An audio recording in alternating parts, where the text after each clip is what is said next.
All right. Good morning, everyone, and welcome again to our incredible webinar this morning entitled Morning Meeting and Responsive Advisory Meeting, Building Positive Classroom Communities Through Social and Emotional Learning. We are very excited to have um, two of our staff members who do this work every day and support both our schools and our families with social emotional learning. And so we have Maria Genova and Yvette Robles with us this morning. And so we want to welcome everyone, and I'm going to turn it over to them. Thank you so much, Mary Beth. We really appreciate it. And thank you to everyone for being here and all the wonderful support we know that you're providing your kids at home. And frankly, we're really grateful for your partnership and you allowing us to serve your students in the school buildings. It's something that we really value and means a lot to us that you would let us be part of your lives in that way. I'm Maria Genova. I'm the coordinator for social and emotional learning here in FCPS, and I'm joined by Yvette Robles. Good morning and welcome. I'm Yvette Robles with the Office of School Support, and within the Office of School Support, I help out with behavior and wellness. Yvette is, as usual, very humble. Yvette is one of our key leaders for behavior and wellness and is a responsive classroom trainer. So she leads the work around a lot of the practices that we're going to be describing today and is absolutely our in-house expert.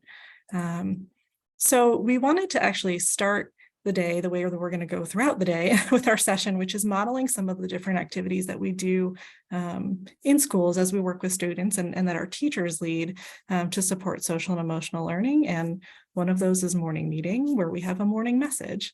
And that morning message really sets the tone for the day and provides some key information about the things that the students might learn that day. So with great gratitude, we wanted to offer you our morning message and really just share that we're really excited to share some information with you about SEL, social and emotional learning, including practices that we're using to make sure that all of our students feel welcomed, all of our students feel like they're a valued part of their school community and that they're building strong relationships and really learning to advocate for themselves and use these skills towards academic success.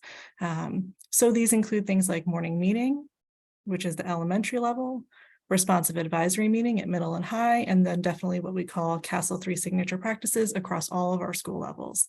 So during our session, you're going to get the chance to experience some of those practices, offering you a sense of the work that your students are doing and your teachers are doing around social emotional learning when they're in the classroom.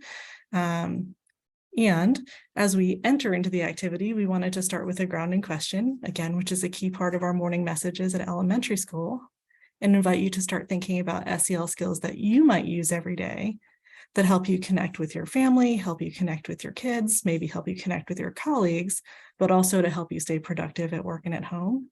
As we enter into the presentation, we'll talk more about what those skills are, but we would love for you to just do some thinking right now to yourselves about what sorts of things help you build connection and help you stay productive. So just a quick agenda for us. We are going to cover the what and the why of social and emotional learning in addition to these common practices that you see in our school buildings. We're also going to offer some information about how you might continue the work of developing SEL skills at home as families. And as we move through our session today, as Mary Beth, very generously offered, please do feel free to use the chat to enter questions, particularly towards the end, but also please feel free to use the chat to interact with us. As we're going to have some opportunities to model some of these activities, and we want to make sure that you can experience them as well and be part of a community that's experiencing them. So we're diving right in, to showing you what we're doing with our kids. And we wanted to start also with a welcoming inclusion. So you've seen a morning message. We're going to put that in context of morning meeting in just a few minutes. This is a welcoming inclusion, which is really a practice that we use to help students ground their thinking as they enter into school and as they enter into different class periods, particularly at the secondary level. If you are my age, you might remember these as do nows, right? When you walked into the classroom and the teacher had an assignment on the board, but these are do nows that are much more interactive and much more about community building. So they help kids ground their thinking, start on the same page, and they also create some positive interaction at the very start of a class period to set the right tone for the day. So for our welcoming inclusion, what we're asking folks to do is think about the following question. So what are your hopes and dreams for your child or for the children in our community. And if you would enter a thought or two in the chat, we'd be very grateful. It could be a word, it could be a few words. What are your hopes and dreams for your student or the students in our community? Love it.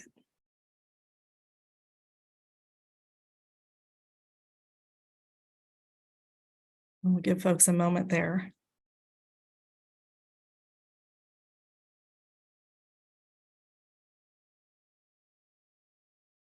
It's just warming my heart that folks are already dropping things into the chat. Okay, we have superhero. I think I'm going to borrow that word.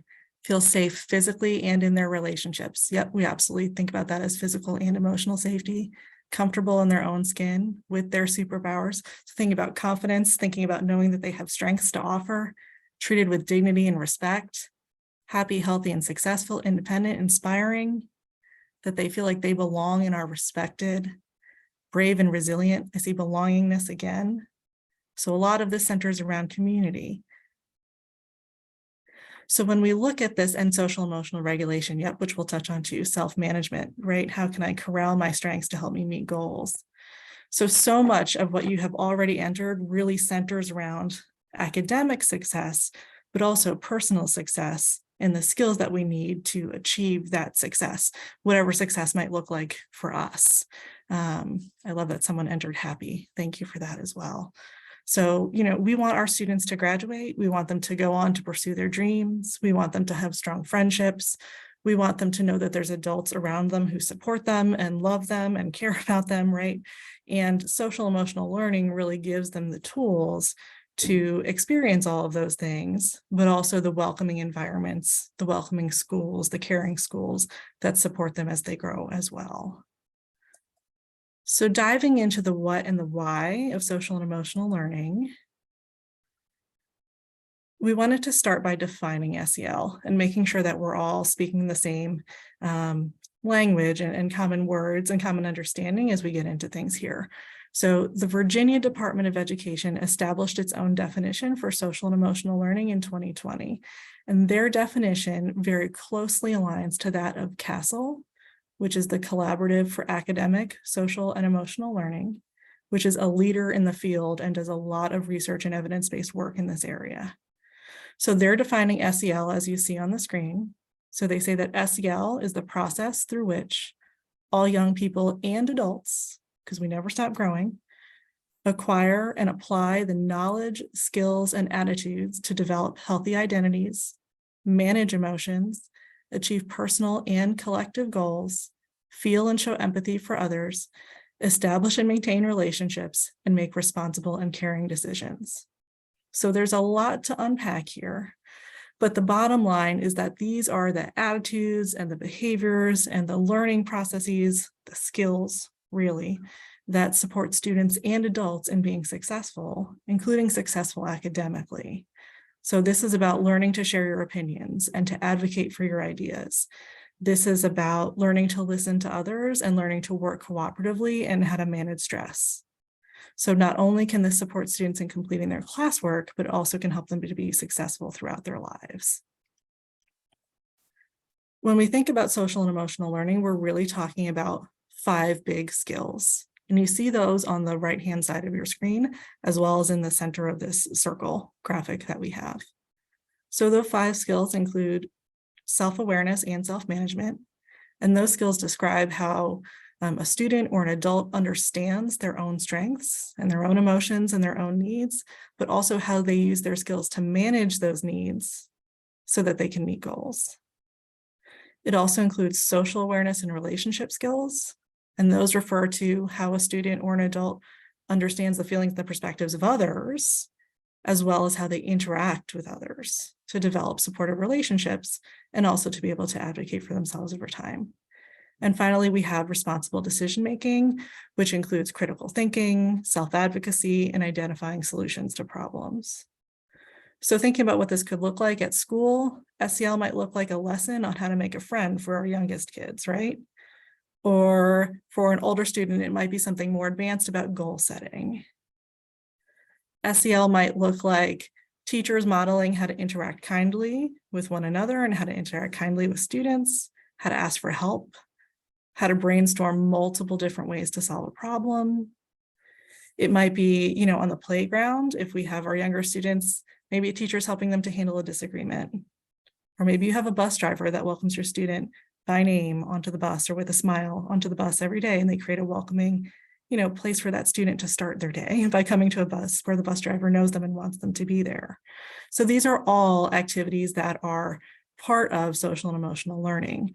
I think it's really important that we note that social emotional learning skills are skills that all the adults and the students need to be successful. We all use those skills. I'm still using and growing in them myself every day, as I should be. You never stop developing an SEL skill, you just get better. And so we really support kids in building those skills proactively before they even need them, and then applying them over time in ways that are appropriate to where that child is based on how old they are and what they're experiencing at school, right? But SEL is different from mental health. These SEL skills are foundational skills that we teach ahead of time proactively that everyone needs in order to be successful. Mental health is more referring to signs of distress that are interfering with a student's ability to be successful, you know, in our case in school. And mental health is where we might have our school-based psychologists or social workers or counselors step in to provide an intervention, which is different from a teacher teaching all students SEL skills over the course of the school day. Strong SEL skills do buffer mental health needs, so that's really positive. And we'll talk more about that in just a moment, but I did want to mention that we do differentiate between those two in that way.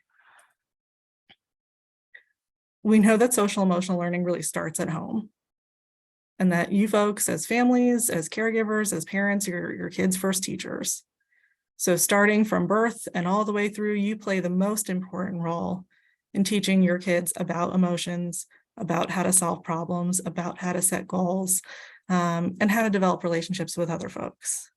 And you're really providing the safe and supportive environment that your kids are growing in, and then allowing us to do the work of building on everything that you started once they've entered school. So, you know, with that said, we want to acknowledge that it's driven by families and parents first, and that schools support and help those students apply those skills in an educational environment, but also that those skills grow over time. And as I said before, I'm never done developing self-awareness, and I hope we never are, you know, and then I think that applies to all of our skills. There are many benefits to social and emotional learning. We've got a few loaded on the screen, but just wanted to note that there's a very strong research base for this, to the point where we know that if students have developed strong SEL skills, they're more likely to achieve significantly better academically. They're less likely to struggle with behavior that gets in the way of their success. Kids who have built strong SEL skills in childhood and as teenagers, they become adults who can work collaboratively, they can set goals, they can advocate for themselves in the workplace. So they're more successful in their post-secondary education and in their careers. So there's short and long-term benefits here. And even things like there's an 11-to-1 return on investment when it comes to dollars, in terms of using funding for SEL programs. So that's pretty powerful as well. I did want to offer the opportunity to share a parent and caregiver voice on social emotional learning. We're very much working to deepen our partnership with families here in FCPS around this, but we have not yet quite had the opportunity to film a family interview about this yet. It's something that we're working towards. So in the meantime, I did want to offer you some perspectives from other families around the nation on how they see SEL supporting their student and the roles of schools and families working together in this work. So,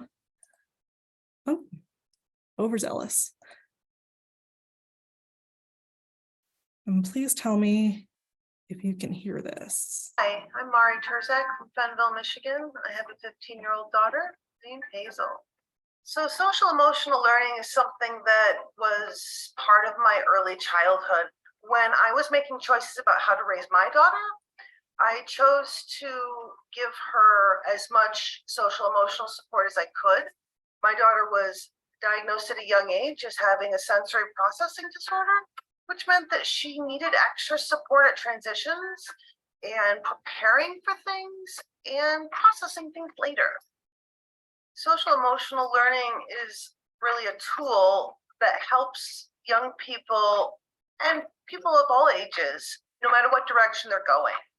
When I think about my daughter's future, she's not taking a traditional path, but she would like to have traditional successes. And one of the things that bringing social emotional learning into a K through 12 environment does is it really empowers kids who are going to go in different directions in their lives to have that confidence and to have that success. My daughter is 15 and working her first job and is thriving so much more than we expected. I feel like when kids don't experience social emotional learning in the school system, they often come away with what's a skeleton of education, not a robust, full experience. And therefore, they're not really a robust, full person with all the potential that they deserve. Throughout Hazel's education, she has found it easier to connect with teachers and students because of her social emotional skills. She always reaches out to the new student. She's quick to talk to the person who sits in the corner. She understands and has a great sense of empathy for how hard transitions can be. Social emotional learning is such a reinforcement of the nurturing that we are able to do in the early years, that it's a true extension of our parenting values and our parenting goals at the very heart of them.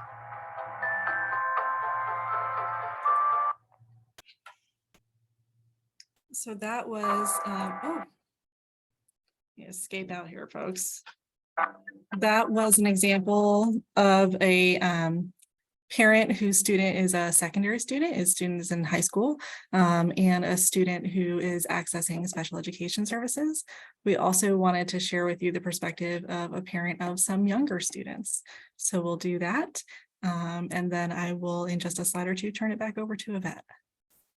My name is April Williams. I am currently in Atlanta, Georgia. I have a 6-year-old named Brayden who's going to be starting 2nd grade in the fall. And then Bryson is my second son who is 3 and he'll be in pre-K again. I think social emotional learning has helped our family in pretty practical ways. It's not always only about what makes you happy. And so sometimes we take a moment to say, hey, I understand that you're frustrated, but let's refocus and remember why we're here. We came here because we had to get something for a birthday party. So think about how it makes you feel to get a toy, makes you feel very happy, right? Very excited. Think about how such and such is going to feel if we go and pick out something that we think that they would really enjoy. So that's kind of a way of helping him to understand how he feels and how another person might feel in certain situations. We're understanding our own feelings as parents, dealing with our children as adults in the world, whether we're working outside the home or we have partners or friendships or whatever. Every single interaction has some level that we can apply that to. I hope that my boys have a good level of emotional awareness. I want them to be confident. I want them to be able to understand how they're feeling in a moment and what it is that they need. I hope that it empowers them to be leaders and use some of those things that they've learned about themselves and how they feel and how they can impact other people, and take that to make decisions about how they move around in this world so that they respect themselves, respect other people, honor their own feelings, honor other people's feelings, show empathy. We are not only going to move about in this world with the knowledge that we gain about history, math, being able to read and write and all that kind of stuff. To be a well-rounded person, I think we have to touch on the emotional side as well. It's just a life skill that I think that is important, and we can look at everything that we do and figure out how we can apply it. So as we are pulling back here, what I hear in that makes me so grateful is really a lot of thoughts about how we're using these skills to help support students in becoming leaders and to fill their own potential and become the folks that they want to be, right? Help them navigate the world in such a way that they can be successful, whatever that means and whatever is most valuable and important to them, which is a very different thing from us using social emotional learning to manage behavior, right? I mean, there's certainly a component of this where a strong and healthy classroom, right, is one where everyone is kind of following the rules, but this is really more so about helping kids learn to advocate for themselves, become leaders, and feel well connected to others so they can meet the goals that are important to them. So moving into what will be Yvette's section in a moment, we wanted to share that we do have several key practices for social emotional learning here in FCPS, which includes the morning meeting, responsive advisory meeting, and 3 signature practices we'll be talking about in a moment. But I did want to share that many of our schools are doing all of this and beyond. So this is our starting point to make sure that we have consistent and cohesive practices across the division. Your school may well be doing much more, and we're really honoring the different stages of growth all of our schools are in as we dig more and more into this work over time. So with that, the expert herself, Ms. Robles. All right, so I'll be talking to you a little bit about what's going on in elementary schools as it relates to the practices of morning meeting and close-in circles. Morning meeting is a structure that we use, a practice that we use first thing in the morning as students are entering the classroom.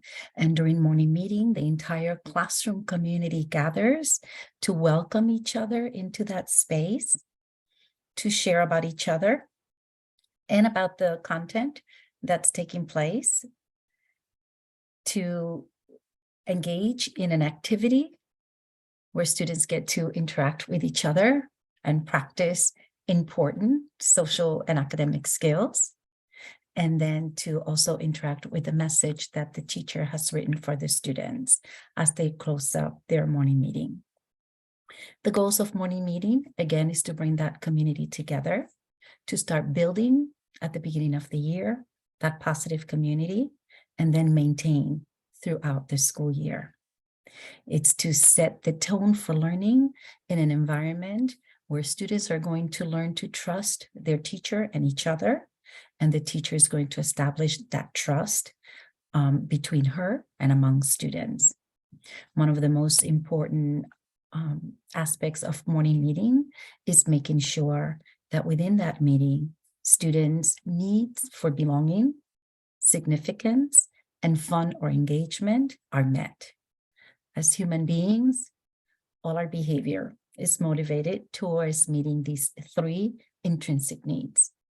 Once our basic needs are met, everything we do is with the goal of meeting that sense of belonging, that sense of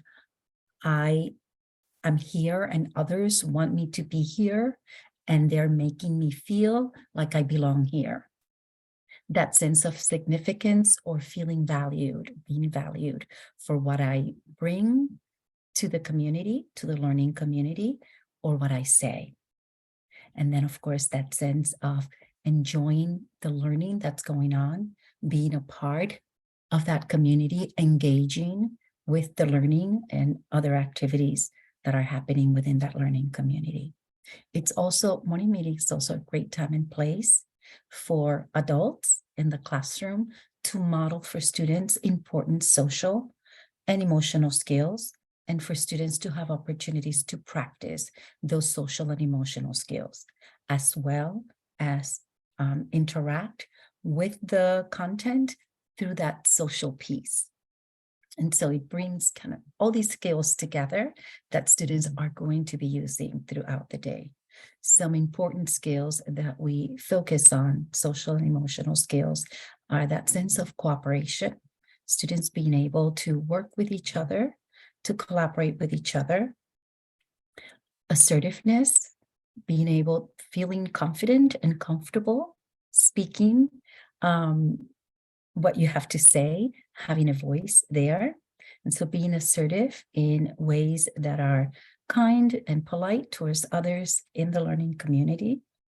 Responsibility, and not just responsibility for my own learning as an individual, but responsibility towards others. What does that look like within this learning community? Students are able to watch and practice assertiveness, again, having a voice, but having a voice that is kind towards others, as well as empathy. So assertiveness with that little touch of empathy. And they're also able to practice self-control, learn about self-control and practice what it looks like within that learning community. Where I'm going to, again, go through those components of morning meeting. This is done, like I mentioned before, through that welcoming, opportunities for students to share with each other, not only about the content, but also about themselves as a community, an activity that gets them engaged with each other, and a message that is written from the teacher. I'm going to go ahead and break those up into individual components, explain those to you, and hopefully get you to practice a little bit with each of these components. So during the greeting, everyone greets at least one person and gets greeted back. This is done in different formats. Teachers plan for purposeful morning meetings with goals in mind, not only the goals that I just shared with you, but other specific goals that focus on the learning that's going on within that learning community. And so I'm going to have you during the greeting, students learn and practice looking at the person that you're greeting with a friendly smile. And so they're practicing that social interaction piece. And then they're also encouraged to say each other's name. They spend time early on in the school year learning classmates' name, learning how to pronounce them appropriately, which is really important in this part of Virginia, this part of the country, because we have so much cultural diversity here. It's important that students know how to pronounce each other's name. Names are such a big part of who we are, our cultural identity, and we put a lot of emphasis on that. You're not going to have time to practice saying somebody else's name, but what I'm going to have you do is as you pull up the participants panel, which has everybody's name there, I'm going to have you choose any name and in the chat box, say good morning and the person's first name. So good morning, Lisa, or good morning, Maria, and then be looking in the chat box. If you see your name popping up in the chat box, I'm going to have you respond to that chat and greet the person who is greeting you and writing their name as well in the chat box. We're going to give you a couple of minutes to do that, and so that you're all practicing that important greeting component of a morning meeting. And as we do this, lots of greetings going on in the chat box. As we do this, think about, visualize this happening in an in-person setting while students are sitting in a circle at the morning meeting space. And they're greeting each other, saying each other's name, looking at the person that you're greeting, and smiling. Consider how you would feel and how you think your children feel starting the day in this way, with this important component of morning meeting. We can continue. We can keep these greetings going. And if anyone greeted me, good morning, right back to you. Because it's hard to keep track of that chat box and continue to share information. But definitely lots of greetings, lots of friendly greetings in the chat box.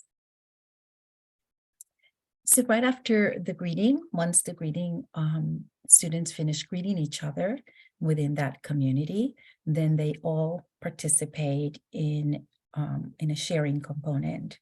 And the sharing in the classroom can be community share, teachers decide, or the sharing can be focused on the learning, the content that students are working on in the classroom, within the classroom community. And so during the sharing, everybody gets to know each other, building connections with each other, and learning about interest, sometimes common interest. And you might not be friends with someone who has a similar interest. And once you hear them sharing about it, you have a connection there. You find time to talk, whether it's at recess or during lunch, and you'll end up making a brand new friend because of a common interest that you heard about during the sharing component. The sharing can be set up in different ways. Sometimes all students get a chance to share, a quick share. And then there are times when teachers schedule this component where several students share each day. And then they take questions and comments from the audience. Again, consider those important skills that students are using as they're learning about each other and as they are communicating with each other. I also wanted to mention that during morning meeting, everyone in the classroom participates. Students do not have the option to opt out because of the importance of the skills that students are using during morning meeting. Also, any adults in the classroom join in and take part of morning meeting. We are going to do a quick share. We're going to practice with the sharing component quickly in our group. And I want you to think about a fun activity that your family enjoys doing together. Once you have your thoughts ready, I am going to invite you to share that in the chat box. And if somebody writes something that you can connect to, feel free to respond to that person. What is a fun activity that your family enjoys? All right, lots of fun activities popping up in that chat box. Oh, picnics, hiking, board games, yes, especially on a rainy day. Walking in the neighborhood, watching sports, movies, oh, singing and dancing. Yeah, I always used to try to do a Friday celebration at the end of the day with dancing.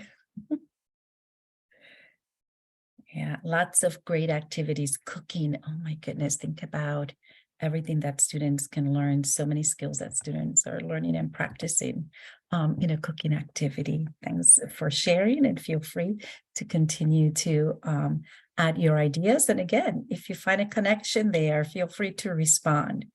And so right after the sharing component of morning meeting, the class engages in a fun activity.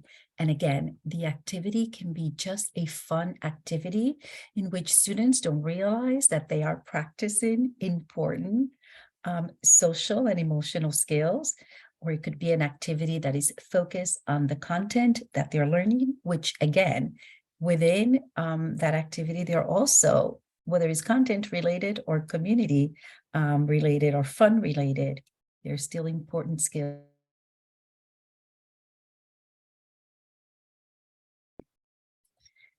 And we are going to have you watch an activity in an elementary classroom.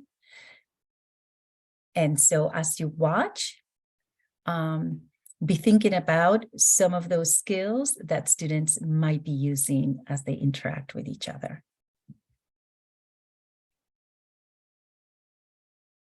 Check your card.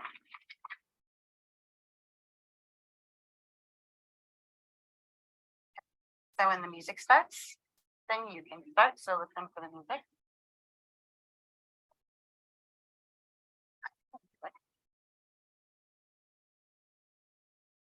Thank you.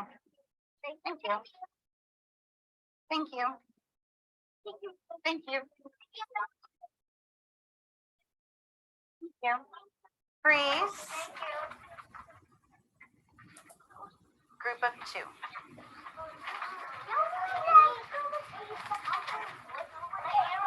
Abdul,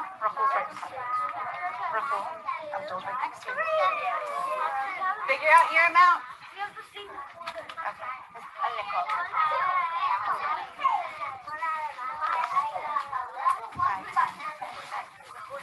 Raise your hand if you have more than 5 cents.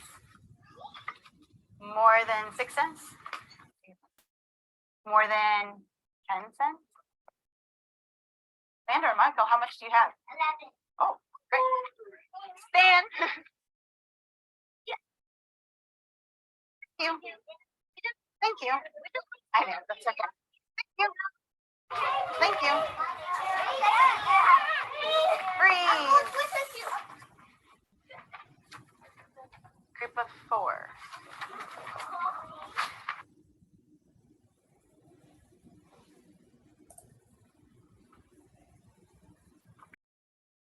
All right. During that, okay. During that activity, students were engaged in a math-focused activity. As you think about what you noticed, what you saw, what might be some skills that you picked up on that were being modeled by the teacher, that were being demonstrated by the students? What might be some skills that you noticed? Feel free to add those to the chat box as you think about what students were doing and saying during the activity. I also wanted to point out that listening to the teacher, the way she's setting up everything, she's being really purposeful about the directions that she's giving so that students are successful with the activity, so that students are able to demonstrate those important skills that they have been working on in the classroom. And so anyone who would like to add your thoughts on the social or academic skills that you notice being used in the activity, feel free to do that. It's totally optional. So we're going to move on to the 4th component of morning meeting. Yeah, definitely a lot of those relationship skills, Kristen. And so the last component of morning meeting is the message. And of course, when students walk into the classroom, just like we did this morning when we started our webinar, there is a message for the community written by the teacher. The message speaks to what's going on in the classroom. It welcomes students into the space, speaks a little bit about what they have been learning, what might be happening during the day in the classroom, and then it has an interactive prompt for students to respond to. Again, although the message is the first thing that students might see projected or written on chart paper when they enter, it is the last component of morning meeting that they interact with as a learning community. And so when we did our message earlier today, we had you thinking about important social emotional skills that you might use every day. And I am going to go ahead and invite you to respond to that prompt now in the chat box. What might be some important social and emotional skills that you might find yourself using every day in your roles as adults?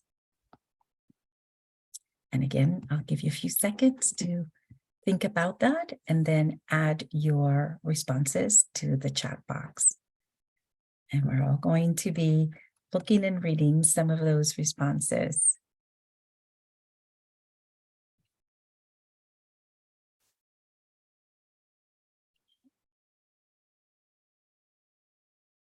All right, we have some ideas posted.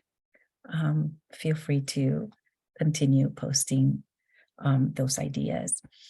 And as we're doing that, we're going to reflect a little bit on the morning meeting that you just heard about and that you also interacted with. I do want to mention that the 4 components, the reading, the sharing, the group activity, and the message are done in that order because it helps with the flow of energy throughout the morning meeting. Morning meetings last for maybe 20 minutes.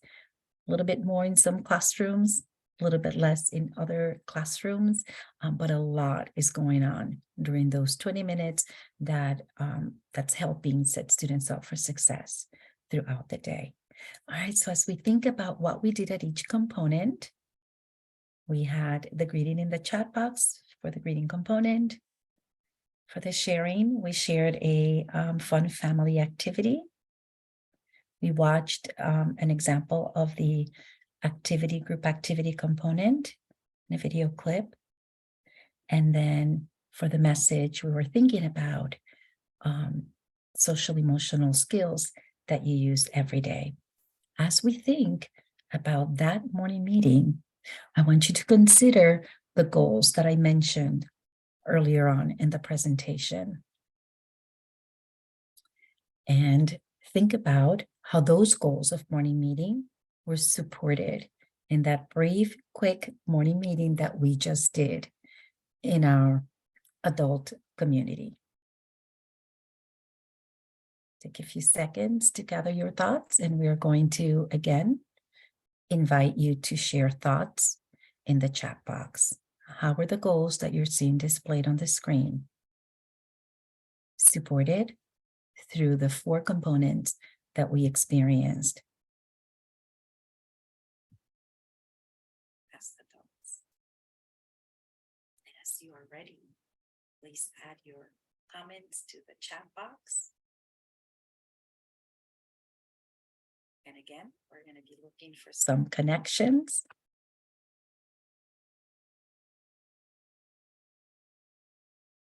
That as folks are chatting, I just wanted to highlight something Adama had added into the chat, and then Amal was gracious enough to highlight for us. Then Adama had said that the students in the activity were learning to make groups and also learning their numbers while at the same time socializing, which I thought was just such a very important point.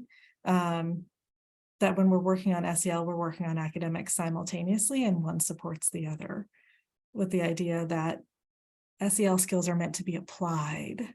So a lot of this is application work for our students. So yes, we definitely, while students are learning math, can use that as an opportunity to also work with them on applying those SEL skills and seeing how that helps to make them successful. So I just thought that that was such a wonderful point. While folks are thinking too, that morning meeting is the first 20 minutes every day at elementary school. Yes. Right? Yes, first 20 minutes of the day. Thank you. And can you talk with us a little bit about, Yvette has been such a great teacher to me, thinking about when you start the year versus halfway through or at the end of the year, what the differences in terms of your topics during meeting might be, how that grows over time? Absolutely. At the beginning of the year, of course, you are trying to get to know students. Morning meeting, again, a great time and place to get to know their strengths, their interests, and at the same time, they are getting to know each other. And so really, really important early on in the school year to use those greetings that have students sharing their names with the group so that others learn how to pronounce those names appropriately. And then as the year progresses, you start adding some of the content, the academic content that you're learning about to those morning meetings. So at the beginning, the big focus is going to be getting to know each other, building trust, building that positive community, and using a lot, introducing, modeling, and using a lot of those social and emotional skills that students need to be successful. And then as the year progresses, you continue, right, with those social and emotional skills. You bring in more of the content in order to be able to maintain that positive community. We're never quite there yet, especially with the younger students. And there's always something new that they can learn every day during that morning meeting. And then as the year goes on, adding some reflections now that the group has gotten to know each other well, now that they're more familiar with each other, more comfortable with each other, adding some reflection, either at the end of each component or at the end of morning meeting. So what was one person that you connected with, and how did you connect with that person? Going back to the expectations that you have in the classroom, behavior expectations. And so what was one way that you demonstrated self-control during our morning meeting? Or what was one way that you noticed someone cooperating or helping another person? And so towards the end of the school year, maybe midway to the end, you want to make sure, teachers want to make sure that they give opportunities for students to reflect on the learning. I also wanted to mention one thing about the activity component video clip. And I noticed the teacher quickly redirects a student. A lot of times we come across students with, impulsivity in the classroom, and she quickly just used her words to get him back on track. And he, remembered and went back to what he should have been doing. And so again, these are just micro examples of what should be going on in our classrooms all day. Any thoughts or questions? Anything in the chat box I need to bring out? Yes.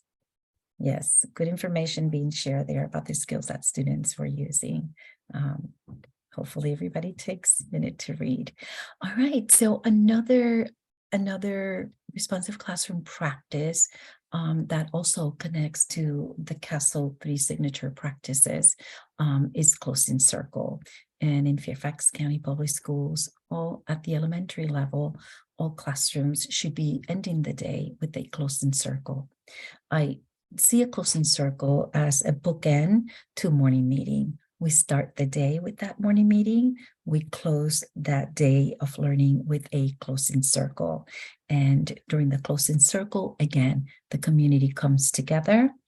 After students have gotten ready, have packed up, they come together to think about the day, the learning that happened during the day. The focus is set by the teacher, and it takes maybe 5 or 10 minutes for students to, again, reflect on the learning as they use important social and emotional skills as they communicate with each other. And again, it doesn't have to be lengthy. It can be a fun activity that's happening during the closing circle, or it can be a focus based on the content that was learned during the day.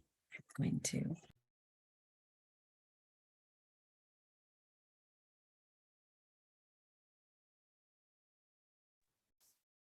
My apologies. We are going to, so at the very end of the day, the closing circles allows us to end the day in a calm and positive way.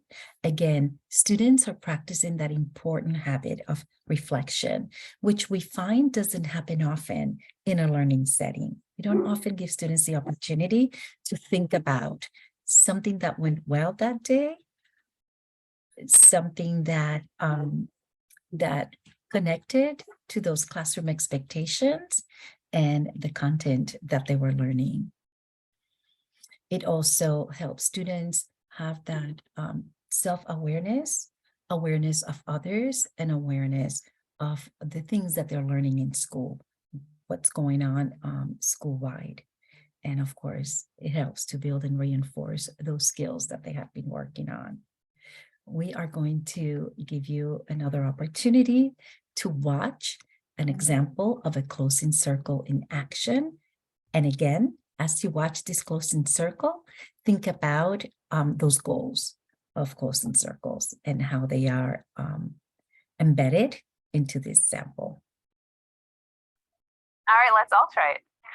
Waddly-acha, waddly-acha, doodly-doo, doodly-doo. Waddly-acha, waddly-acha, doodly-doo, doodly-doo. It's the simplest thing, there isn't much to it. All you gotta do is doodly-doo it. I like the rest, but the part I like the best goes doodly-doodly-doo. We're gonna try it one more time, and then we are going to think about the things that we've learned today, and then get ready for the wish. Waddly-acha, one more time, a little bit faster. Waddly-acha, waddly-acha, doodly-doo, doodly-doo. Waddly-acha, doodly-doo, doodly-doo. It's simplest thing, there isn't much to it. All you gotta do is doodly-do it. I like the rest, but the part I like the best goes doodly-doodly-doo. Who can remind us what we did during math today? There was something that you guys were challenged to do. Anthony? Count by backwards. We did that during calendar math, I think. And then during regular math, then you guys had another job. Let's think back to what that was. What job was that? Shasta? To count by twos, but you have to do a comma. So that was something important. And then after lunch, we came back and we had writing. We got to listen to someone in our class's book, Amina. And what was she doing in her book today that was making,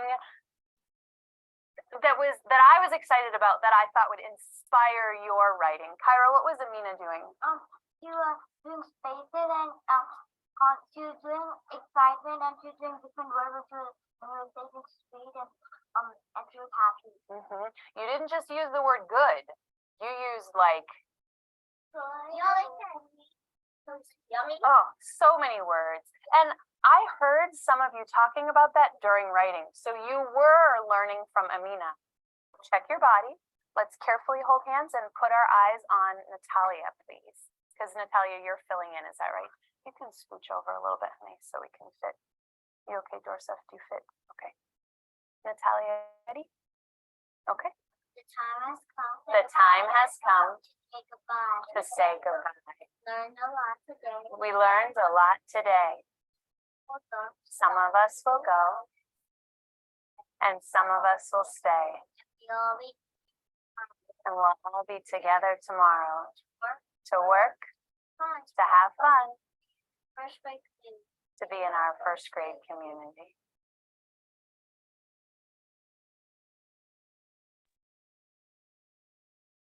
An example of a closing circle, actually in an FCPS classroom, first grade classroom. And there was a lot going on during that closing circle. But as you think about what you noticed, I want you to see if you can make some connections between the goals of closing circle that I mentioned earlier and how they were supported in the example that you just watched. Take a few seconds to gather your thoughts. Please feel free to add those thoughts in the chat box. And as you're doing that, I'll just speak a little bit to what we saw in that closing circle. There was a lot going on. There was a fun activity. There was reflection on the learning. There was a fun activity. And then there was the wish that the class learned early on in the school year and students take turns leading at the end of the day. So yes, definitely a lot going on, but think about how those students feel as they walk out the door at the end of the day, and what might they be sharing when they get home, when they get picked up at school or they get off the bus and somebody says, so what you do in school today, or how was it? A lot of it is fresh in their mind because they just had a chance to reflect and to enjoy being with each other at the end of the day. All right, and as we continue to move on, we're just going to spend a little bit of time also talking about the middle school version of a morning meeting, which is called a responsive advisory meeting. And again, during responsive advisory meeting, students, that learning community gets together in order to build relationships with each other, establish and maintain those positive communities within that setting, as they also practice, well, see it modeled, learn and practice those important social, emotional, and academic skills that they're going to be using throughout the day. Goals of responsive advisory meetings. Again, we want to make sure that students have opportunities to get to know each other. They do support the academics, because a lot of times during responsive advisory meetings, the main goal, the main focus is something that's going on with content learning. It also helps strengthen those relationships between the teacher who is leading the advisory meeting and the students within that group. Also opportunities for communication as they talk about what might be going on with them academically, as well as what's going on school-wide. What are some events school-wide that impact the community? And then they have also opportunities for reflection, for interacting with each other, and definitely focusing on specific themes that teachers choose to focus on. Again, all this within the learning that's going on for these students and what might be going on school-wide for the school-wide community. And so again, another example of a responsive advisory meeting, the welcoming or the arrival, in which during the welcoming and the arrival, the teacher stands by the door and welcomes students as they walk in by saying their name. Welcome into our classroom. Sometimes we do a funny or fun greeting like fist bump or something that the teacher might have come up with the students. And so as they arrive, they're each welcome, and they're welcomed by their name into the learning space. And again, we'll take just a few seconds to practice this welcome and arrival, and we're going to be using the chat box. Again, and we're going to invite you to greet someone else that you didn't get to greet during the morning greeting practice, the morning meeting greeting practice. Maybe you could do that now during the welcome arrival for responsive advisory. Again, feel free to choose a name from the panel of participants' name and greet that person. And then, of course, if you see your name, go ahead and greet back, because there's always that expectation as teachers are greeting students at the door that they're greeting you back. And I'm going to quickly share just something really simple. The time that I was in the classroom and working with the students, a student who had other needs, was identified with other needs. Early on in the school year, I would stand by the door and I would greet him by his name. And he would just, his head was always down, no eye contact, and just walk into the classroom. Eventually, a few weeks later, I would get a little bit of a glimpse and a smile and walk into the classroom. Weeks later, good morning, and walk into the classroom. Eventually, several months after school started, he would look, say my name, greet me and say my name, and a smile, and walk into the classroom. And that was incredible to see, because it was just such a huge accomplishment and success from this student. All right, so right after the arrival, we have announcements, which again, it is a message. Good morning, Janie or Jeannie, which of course is a message that is up, written by the teacher. And again, there are community updates that the teacher is sharing with the students.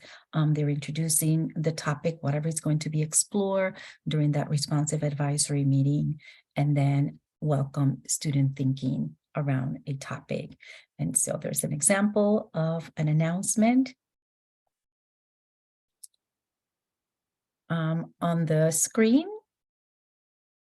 And then for the acknowledgement part, students actually get engaged in whatever that part of the announcement of the message was. Maria, are you ready to try this? You're muted. I said absolutely. All right. And so,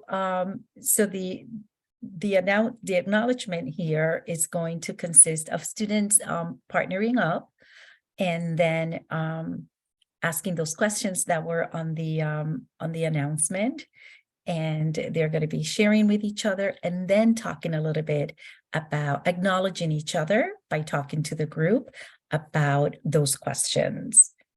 And so if you look at the questions, what's your favorite food? What's your favorite TV show or movie? What's your favorite sport, game, or activity? And so Maria and I are going to show you what that would look like as we look at the acknowledgement. component of responsive advisory. I need to slide to the next one, advance to the next one, Maria. Thank you. All right.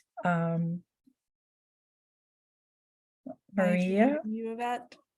I'm sorry. You want So me to yes, continue? favorite Okay. food is soup.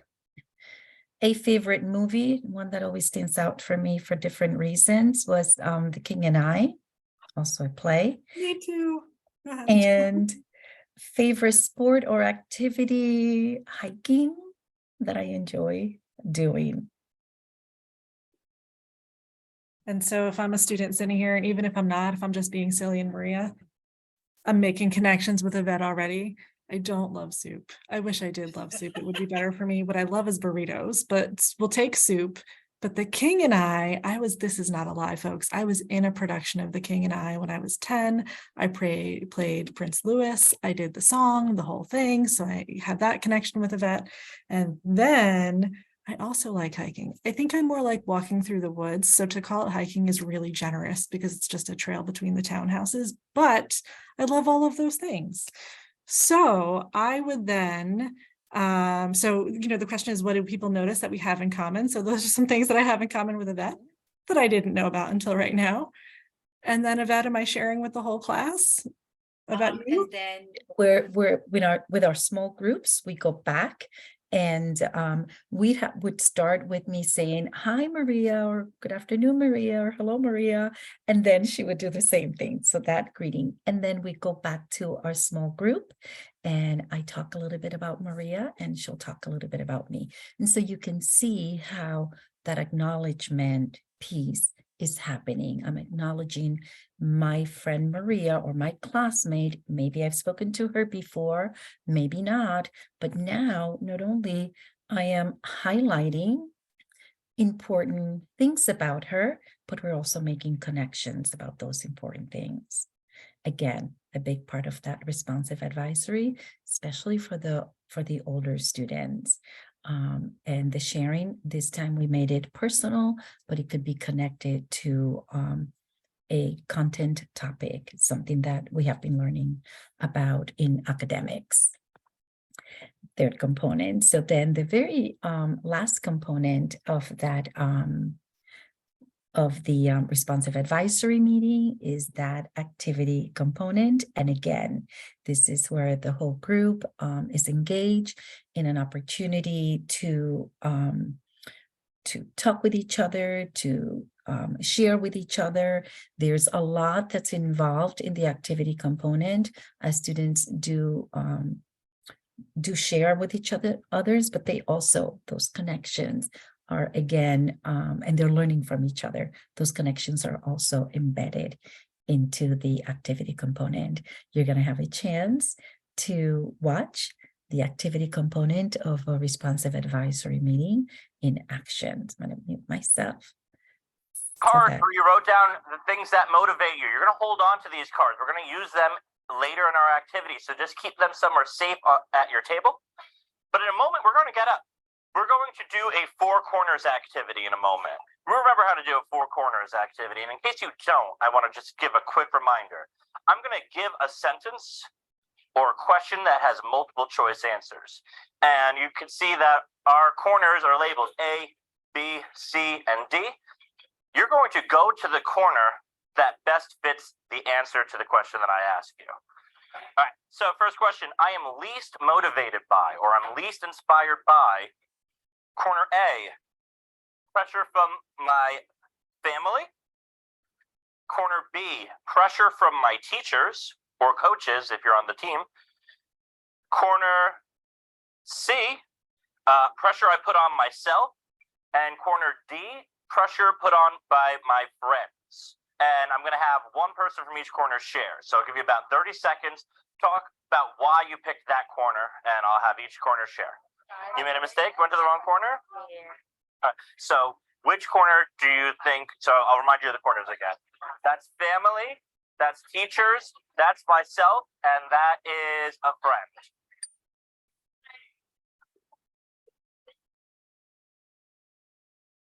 So you've had some time to discuss this in your corners. I want one person from this corner to share, or one partnership from this corner to share, and one person from this. See some hands up already. Wyatt. So like I push myself to do things that should be harder, like a test that probably is pretty easy. I would stress myself out so much that thing gets hard and would just give up. Like sometimes like I stress myself so much that like I don't even want to do like homework and stuff. Mm-hmm. Oh, so you're saying that the pressure you put on yourself actually hurts yourself? Yeah. Okay, great. Think about. And as we are jumping in, I just wanted to add here that, Your car. So for responsive advisory meeting, this is a practice that we use across our middle school and our high schools. Many schools engage in this once a week for the first 20 to 30 minutes of their advisory or their learning seminar session. So just thinking about morning meeting happens to be every day. The schedule is different at middle and high. So we're doing it once a week with the hopes to grow that over time. Thanks, Maria. And of course, this is the activity example of a responsive advisory meeting.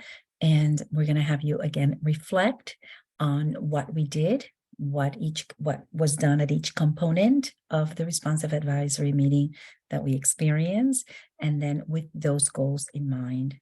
And again, take a few seconds to reflect on how the goals were supported in the example that we just watched.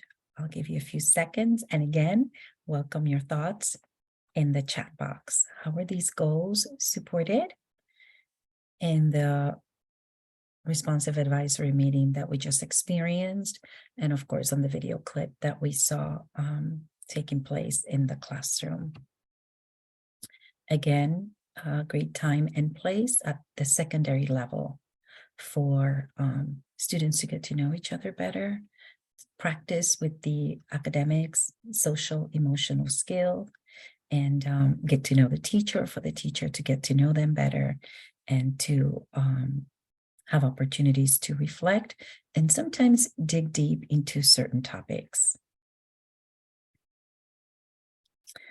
All right, as you continue to consider how these goals were embedded in the example that we just had, I am going to hand it over to Maria, who is going to spend a little more time unpacking those CASEL 3 signature practices. Thank you, Yvette. And Yvette has really set us up exceptionally well to start thinking about the signature practices, because so much of them mirror what we've already seen in terms of morning meeting and responsive advisory meeting practices. I think what I would say is what you're really going to see here when we talk about the 3 signature practices is those components of morning meeting or the components of responsive advisory meeting unpacked over the course of the day. So while morning meeting and responsive advisory meeting sort of live as their own unit during a specific time of the day, the 3 signature practices, which are also evidence-based, are things that we would want teachers to do during every class period if you're in middle and high school, or during every subject if you're in elementary school. So there's, the big 3. The first is welcoming inclusion, which is something that we completed together at the start of the session. The 3 signature practices also include engaging strategies that provide opportunities for interaction, opportunities to deepen learning. And then finally, they include an optimistic closure, which is a reflection opportunity that can feel a lot like a closing circle, although the activities and the content will differ so that they're appropriate for students' age levels. So diving a little bit more deeply into the welcoming inclusion, as we said earlier, this really helps to set the tone for learning and make sure that our students are starting the day with a positive, starting the class period with a positive interaction with the other students around them. It also makes sure that all kids have the opportunity to be included and to be seen and have a chance to share. First thing right off the bat, they're participating in the work of that period. So this could include things certainly like smiling and greeting our kids as they enter the room and greeting them each by name as they enter the room, but they could also include whole group activities, opening circles, the do nows that I talked about before, if you're like me and from New Jersey during that time period, but really encouraging that peer-to-peer interaction.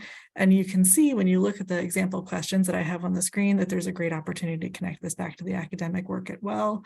So you might have a welcoming inclusion that's what creates an earthquake. Share your thoughts with your partner.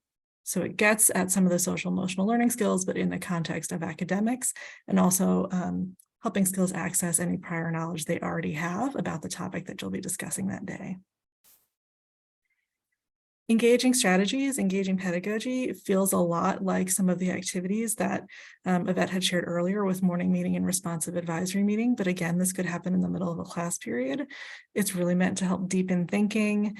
This could be something like a think, pair, share, if you're familiar with that example. So, we might say to students, think about what is the best environment for you to complete your homework, right? So what lighting do you need? What noises are good for you or not good for you? What table space do you need? What materials help you learn your best? Think about that privately. Take some notes. Okay, share your thoughts with a partner and then share out to the bigger group. So again, it's focused on the work of the day. It might be focused on academics, but there's a lot of SEL application there. Engaging strategies can also include things like brain breaks, which we know are just good for refreshing and resetting our brains and helping us to take a break, store new information, ground ourselves before moving forward with the more complex work of the rest of the class period. And then finally, optimistic closures feel similar to closing circles, but on I think on a much shorter time frame, helps our students to reflect on and then name some things that help them to leave on an optimistic note. They can help to reinforce learning. They can motivate kids to continue the learning at home, to come back the next day. And we've seen some great examples of that in our work today. Knowing that we're running a little low on time, I want to make sure we get to Q&A. I just wanted to highlight, you've already participated in 2 out of these 3 activities during our session today. We had the welcoming inclusion. Any reflection that Yvette did with you is engaging pedagogy, engaging strategies, and then we'll move to an optimistic closure at the very end. So hopefully that helps to demystify this a little bit. We did want to leave you with some examples of things that you can do to extend the learning around social and emotional learning at home. So, if you were thinking of the different competencies, or maybe you're not, you're just thinking, how can I help my student build relationships, or how can I help my student think about what's going well for them or where they need help? We don't need to have the official words to necessarily know that we want to prompt some reflection and support for our kids and be able to support them. We wanted to offer you some strategies, and we do have them for each of the 5 competencies. And again, Maria, we lost your audio. Oh, I'm so sorry. Can you hear me now? Okay. We do have these for each of the 5 competencies, and they'll be in the slide deck that's sent home. So we'll just go over them quickly now. But we wanted to acknowledge, for example, if you wanted to support your student with self-awareness, your child with self-awareness, here are some options for books that you might want to read. This particular one's available in English and Spanish. There's also an option for, a conversation prompt. Maybe you want to support your student in knowing what emotions feel like in their body, knowing what they look like in facial expressions, thinking about how they share their feelings with other people. For older kids, you might use some of these conversation starters. What are some things that make you feel angry? How do you overcome a challenge? What are some of your strengths? That's a biggie because we help use our strengths to overcome our challenges. We have similar, opportunities here for self-management. For a younger student, you might ask, what do you do to feel better when you're frustrated or you're sad or you're mad? And when you say those things, you're also modeling the language of feelings and the language of emotions, as well as thinking about healthy coping skills. And you can also share times that maybe you felt frustrated or a family member felt frustrated or sad or mad and what they did to help them feel better. And it doesn't necessarily need to be an intense sit-down conversation. It's something, that could happen. You dropped a cup of milk, right? Sitting at the dinner table. and modeling for your student right then and there. Well, it happens. It's okay. I'll get a paper towel and clean it up. I'm really upset right now, but I bet if I take a deep breath, I'll feel fine. Right. So even modeling in that moment. And for older students, helping them to create goals and sharing examples of folks who are successful at goal setting. Sharing an example of when you saw your student be successful at goal setting. Sometimes we don't see those strengths in ourselves. We also have some suggestions for relationship skills. Again, I think naming the things that we already know are undercurrents and are important. So you might talk about what makes a good friend, or if one of your student really already has a very good friend, well, what do you like about that person? What is it that makes you feel good when you're hanging out with them? Including other kids in play and supporting kids and knowing what it would look like to include another kid in play. And for our older students, making sure that they, and our younger kids, know who their support system is, where they can get help, where they can get support, and creating space for these conversations. My mom liked to create space for these conversations in the car on long road trips. You may be the same, but whatever works for you and for your student. Social awareness, we have some examples for you here also. What do you like most about working with others? Talking about gratitude, the strengths you build to relationships, and also how might you show others that you care for them. We go into this in more depth in our family guide for the screener as well, which is a resource that we're happy to share with you if you're looking for more information about this. And we do have a webinar that we can pass on as well that we recorded for another conference last year that goes into these strategies in much more depth. And then finally, responsible decision-making, which is a lot about good problem solving and goal setting, making healthy choices, making sure your student has the opportunity to make choices at home in whatever way is appropriate for them, whatever age they might be. And then helping them reflect on choices they've already had to make and which ones were successful. So that was a very fast spin through this, but we really did want to leave some opportunity for question and answer. So that's where we are at this point. Is there anything we can offer clarification on or more information on, things that you've been thinking about as we've been talking today? I don't know, Mary Beth, if more came through in the chat that we didn't see. I don't think so. But certainly, please do put your questions in the chat. I know Maria and Yvette would love to be able to engage with you in some of your wonderings.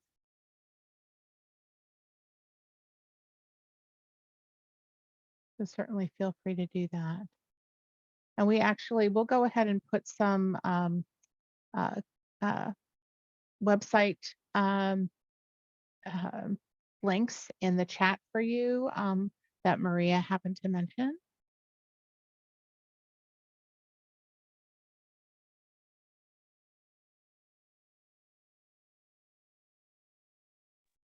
Mai, thank you for asking that about FCPS counselors. I don't want to speak for that office, so I can make sure that we get firm information for you. But yes, they are able to do that upon request for our families, as can our psychologists and social workers. But I would want to defer to that particular office for more information about observing an individual student. They definitely push in to support whole classrooms on a regular basis, because we really reflect on that as being a support for the teacher, rather than for an individual student. For an individual student, I would want to get some clarification for you from that office. Thank you, Mary Beth, for dropping that link in the chat. Absolutely. Absolutely. And I do know, as Maria just said, counselors are, in and out of classrooms all the time. And certainly, if they're observing a student, and that's just because naturally they're in the classroom, they're able to support the teacher, maybe the student, if the student might be having a concern or issue. So I know that and Maria, correct me if I'm wrong, but really the mental wellness team in the school, so the counselor, psychologist, social worker are often working together and supporting students and teachers and families.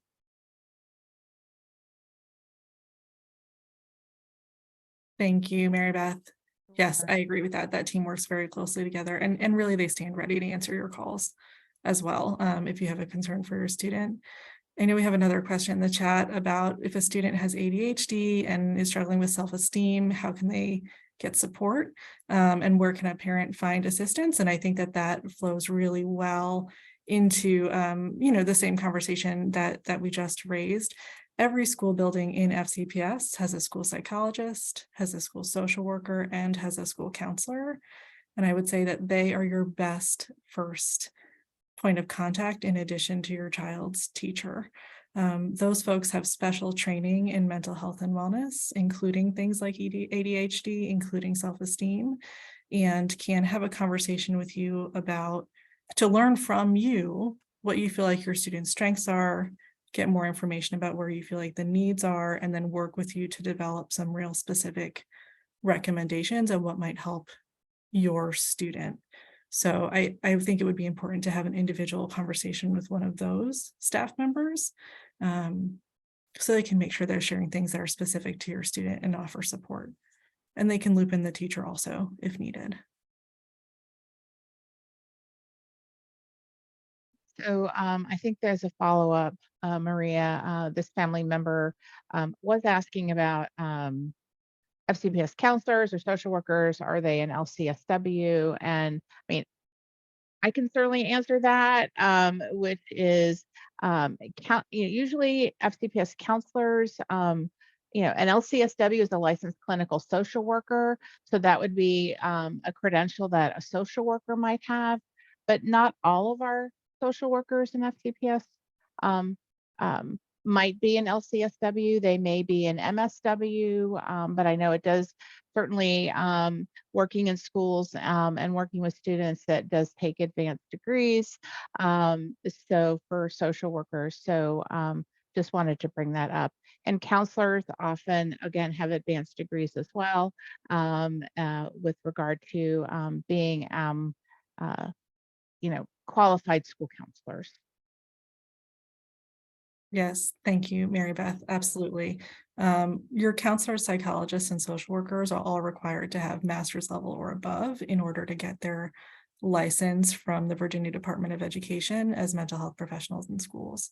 Many of them have degrees advanced from a master's, so we would call those additional certificates or the LCSW or even a doctorate, but at least a master's. Yeah. All right, so I know this mom has another question, and I know Maria, I'm thinking you are able to take a look at that one, and if you don't mind sharing with the group what the parent might be asking. Sure.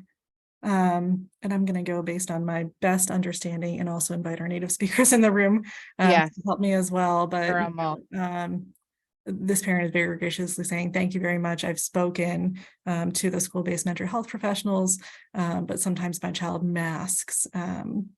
It sounds like what they're feeling in school and when they're talking with mom. So she's seeing different, emotions in school as compared to from home. And I think we might be worried about how some other students are interacting with that student as well. And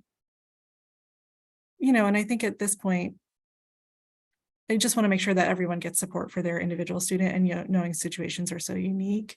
If you feel like your student is having a different experience at school than at home, and certainly if you feel like they're not sharing with you things that might be happening for them at school or just having a hard time at school, I think it would be really important to do two things. One, to continue to create that really safe and open space at home that I'm sure you have been doing, so that they feel comfortable speaking with you, and that there's an opportunity to do so. So maybe you check in every night at bedtime, right? Maybe you have conversations at the dinner table. Maybe you say to your student, it sounds like you might have had a hard day. I understand if you don't want to talk to me about this right now, but would it make you feel better if we just had some quiet time together, or we watched a movie together, right? So there's no pressure, but there's availability. And at the same time, I would go back to your school team and say, I'm still worried. I'm seeing something different at home than you're seeing at school. So you folks can have an open conversation about where those differences and struggles might be. And if there's anything that the teachers or staff at school are noticing that they would want to make you informed about or offer support about.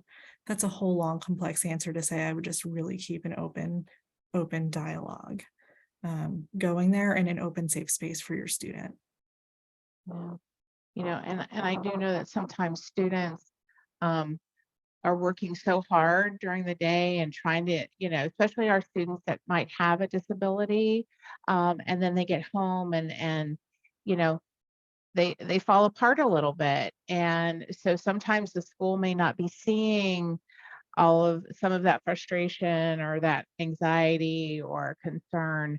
And so, as Maria said, you know, really talking with the school team, letting the school team know about what's happening at home. It's really important that everyone knows about the whole child, not just the child we might see at school or the child we might see at home, but who is that child, you know, that whole person. So definitely, you know, talking with your school and letting them know about your concerns is really important. So thank you. Much better said. Thank you, Mary Beth. Oh, no, you're fine. I know. Thank you. And certainly if any families feel like they need support after our session today, it's your school team that's a wonderful first point of contact, but feel free to reach out if I can head you in the right direction. You know, we're very grateful to point you to the right folks. Mary Beth, yeah, go ahead. I'm go sorry. ahead. No, and I just said, you know, please reach out to the Parent Resource Center. I know that Lisa put in the chat, you know, if you have more specific questions about your student, you know, we're really here to provide additional resources, you know, how you talk with your school, like, you know, those types of things, how you collaborate with them. And you know, we're really happy to support you all in any way possible in making sure that, you know, your concerns are, that you're able to have your concerns addressed at your school. So please do reach out to us. We'd love to talk with you. All right, I'm sorry. Go ahead, Maria. I think you have wrapped us up. We would just end with gratitude. I think given time, we will skip our optimistic closure. And with that said, we just, again, really are so grateful for the partnership, and we know they're your babies, and we know you're giving them wonderful starts, and we're so grateful to be part of continuing to serve them over time and helping them grow up into wonderful, healthy kids. So many thanks, and have a wonderful day. Yeah. Thanks, everyone. And just as a reminder, we will be sending the recording out later today. Take care, everyone. Have a wonderful day.